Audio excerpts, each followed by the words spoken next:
Boa tarde a todos, bem-vindos a mais uma sessão dos 5 minutos de direito em estado de emergência. O meu nome é José Eduardo Coimbra e os meus 5 minutos, talvez um bocadinho mais, vão ser dedicados à questão de saber qual o impacto do estado de emergência no contencioso administrativo. Questão que talvez possa ser dividida em três questões ligeiramente diferentes. A primeira é de saber qual é o efeito direto de uma declaração de estado de emergência ou da vigência de um estado de emergência no contencioso administrativo. Ou seja, quer no conjunto de meios de tutela jurisdicional relativos às relações jurídicas administrativas, quer na dimensão orgânica e institucional de funcionamento dos tribunais administrativos. Ora bem, se nós olharmos à declaração de estado de emergência e à declaração de renovação de estado de emergência, não encontramos lá nenhuma referência ao direito de acesso aos tribunais, nem ao funcionamento de qualquer tribunal, nem mesmo aos tribunais administrativos.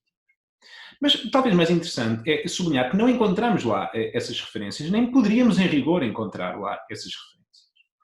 É verdade que, se nós olharmos ao artigo 19 da Constituição, e em particular ao número 6 desse artigo 19, não encontramos no elenco dos direitos insuscetíveis de suspensão o direito de acesso aos tribunais. Isso é certo. Mas se nós descermos um pouco e olharmos à lei reguladora do regime de estado de sítio e de estado de emergência, encontramos no seu artigo 6º, de resto bastante enfático, a determinação de que, na vigência de um estado de sítio ou de um estado de emergência, os cidadãos mantêm, nos termos gerais, de acordo com as regras gerais, o seu direito de acesso aos tribunais. É verdade ainda assim que, numa certa leitura, esse artigo 6 poderia ser entendido como salvaguardando o direito de acesso aos tribunais, apenas na medida em que ele se refira à tutela contra atos de execução ou atos de concretização do próprio estado de emergência. E daí talvez pudéssemos retirar a conclusão que, em relação a todo o restante domínio da atividade dos tribunais, ou seja, em relação a litígios que não tivessem que ver com medidas de execução ou concretização do estado de emergência, a atividade dos tribunais, incluindo os tribunais administrativos, poderia ser de alguma maneira bloqueada, suspensa, paralisada. Essa leitura, no entanto, também não é correta. Porque regressando à Constituição e regressando ao artigo 19, não ao número 6, mas agora ao número 7, o que encontramos lá é como limite à declaração de estado de emergência e como à vigência do estado de emergência, o respeito pelo funcionamento e pela competência dos órgãos de soberania, categoria na qual se incluem todos os tribunais estaduais, incluindo os tribunais da jurisdição administrativa e fiscal. Isso significa que nem mesmo a vigência de um estado de emergência pode colocar em crise a competência funcional dos tribunais administrativos enquanto órgãos de garante da tutela da legalidade das atuações das entidades que desempenham funções administrativas e, correspondentemente, da tutela dos direitos dos cidadãos perante a administração pública. Isso significa, então, que, só por si, a declaração do estado de emergência e a vigência do estado de emergência nenhum impacto direto teve sobre o contencioso administrativo e nenhum impacto direto, de resto, poderia ter tido sobre o contencioso administrativo. Isto não significa, no entanto, segunda questão, que a situação de emergência de resposta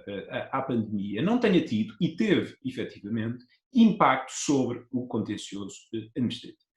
Naturalmente que o abrandamento generalizado da atividade do país, como forma de otimizar as medidas de contenção e isolamento social, também se teve de refletir na atividade dos tribunais, incluindo nos tribunais administrativos.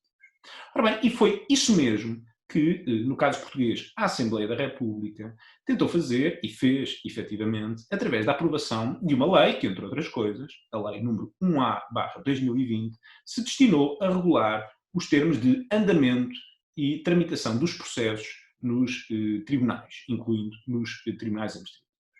Acontece, no entanto, que na sua versão originária, a Lei 1A/2020, de 19 de março, o legislador parlamentar, talvez movido com bons propósitos, tenha ido um bocadinho para além da conta, um bocadinho para além daquilo que lhe permitiria uma restrição legítima ao direito de acesso aos tribunais. Isto porquê?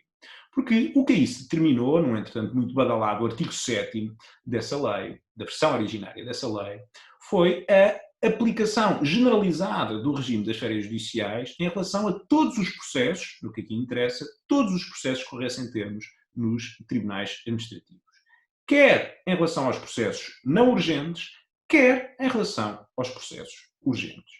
O que isso significava, então, era que, em relação a qualquer um desses processos, a partir dessa data, os prazos processuais se encontrariam suspensos. O que significaria, para dar um exemplo, que se a partir desse momento algum cidadão requeresse, por exemplo, uma providência cautelar de suspensão de eficácia de um ato que tivesse determinado o encerramento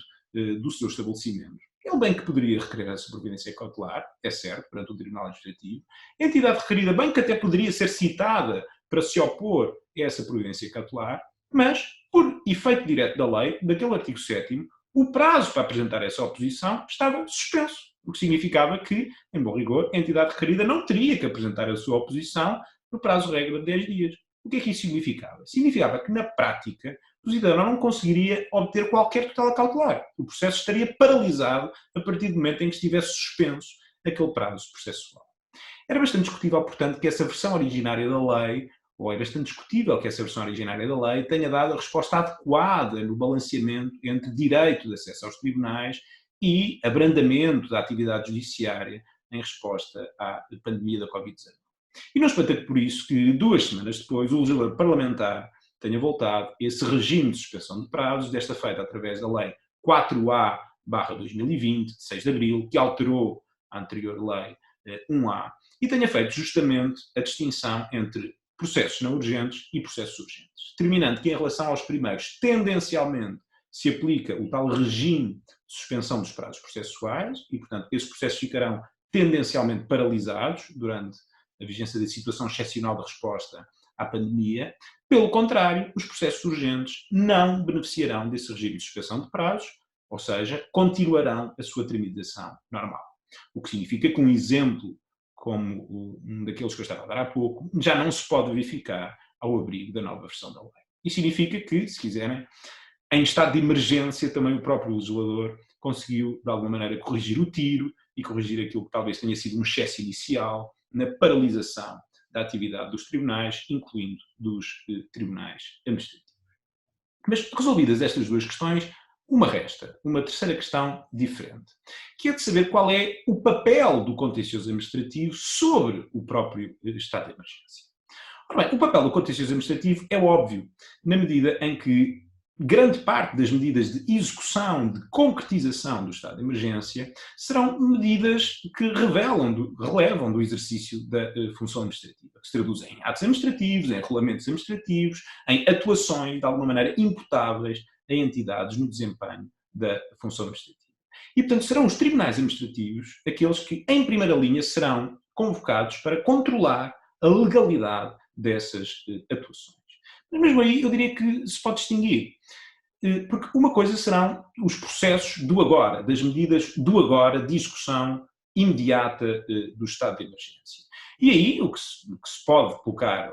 as ações que podem dar entrada nos tribunais administrativos são designadamente ações urgentes, providências cautelares, por exemplo, de resto já parecem estar anunciadas algumas nesse sentido, de imposição ao governo de disponibilização imediata em maior escala de material médico de proteção nos hospitais. E aí o principal desafio que me parece que se vai colocar aos tribunais administrativos é um desafio de urgência, de celeridade na resolução desses processos. Mas mesmo depois de findo o estado de emergência, certamente que os tribunais administrativos vão ser inundados de inumeríssimas ações em que vai ser questionada a legalidade de muitas das atuações tomadas ao abrigo do estado de emergência. Designadamente, mas não apenas, ações de responsabilidade civil, seja por facto ilícito, seja mesmo por facto lícito, relativas a atuações tomadas ao abrigo do estado de emergência. E aí parece-me o principal desafio que se vai colocar aos tribunais administrativos é o de saber se conseguem, ou se vai ser conseguido, um ponderado balanceamento entre, por um lado, aquilo que são interesses públicos de excepcional relevo e a grande margem de discricionariedade que existia às entidades administrativas na execução do estado de emergência e, por outro lado, claro, os irrenunciáveis direitos dos cidadãos no confronto com essas atuações. É um desafio que eu estou certo que vai ser muito rapidamente colocado em cima da mesa dos trabalhos dos tribunais administrativos, em relação ao qual eu estou certo, estou esperançoso, pelo menos, de que os tribunais administrativos conseguirão dar uma resposta adequada. Obrigado pela vossa atenção.